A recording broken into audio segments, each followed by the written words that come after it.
Okay, so what we have here is we have kind of a side view of a patio. Represents the house.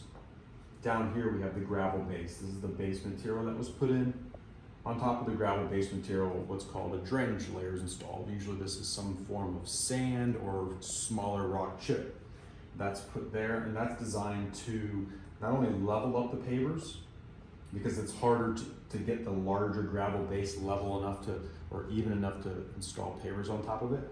So you install a drainage sand or gravel layer, and it's designed to give you the perfect control over slope and evenness of your pavers, and also allow water that comes through a channel or a way to escape out. So as water kind of comes out, it's designed to go through the paver. You will have a percentage of the water that hits the paver that goes through the joints, and then will travel at the slope of the base out. In this scenario, this client has a patio wall that was installed right here.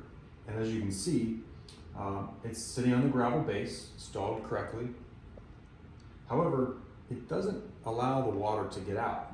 The contractor that installed it didn't put in drainage mechanisms below grade or at grade level to allow the water to escape. So as your rain comes in, it flows through, you can see that's trapped moisture, it's trapped water. It's starting to accumulate here at the corner of the wall. In addition, the water that hits the pavers and is flowing off, that water is being trapped on top of the paver at the wall level.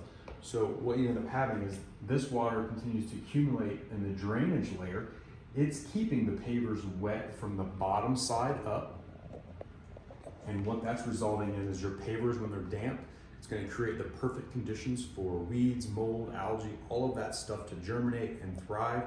In addition, when anything's wet, think like a damp paper towel. If you stick it down to the ground or in the mulch, it's going to pull back up and have a lot of dirt or mulch stuck to it. The same thing when your pavers are damp all the time, airborne debris like mulch and dirt and anything like that, it's going to stick as it blows across the surface.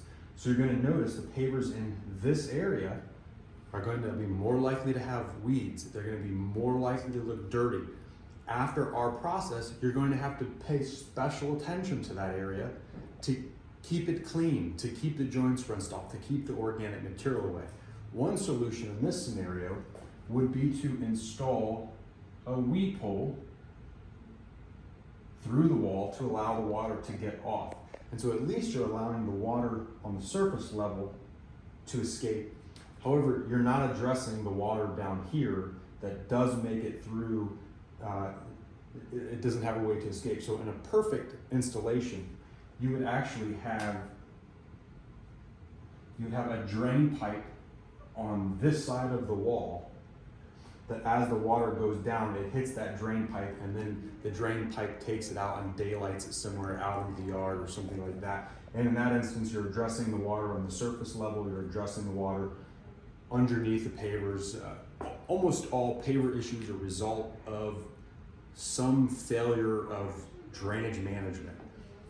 This particular case, like I said, you could expect to have weeds, mold, algae, dirt, and you're also, one additional thing, the sand in these joints, the polymeric sand, is more than likely going to fail or have a short lifespan. Polymeric sand is not designed to be in wet conditions or conditions where it's fully wet. It's designed to get installed with water. It fully dries out. It's allowed to get wet again in the future, get wet, it kind of expands and contracts, but it needs to fully dry out again.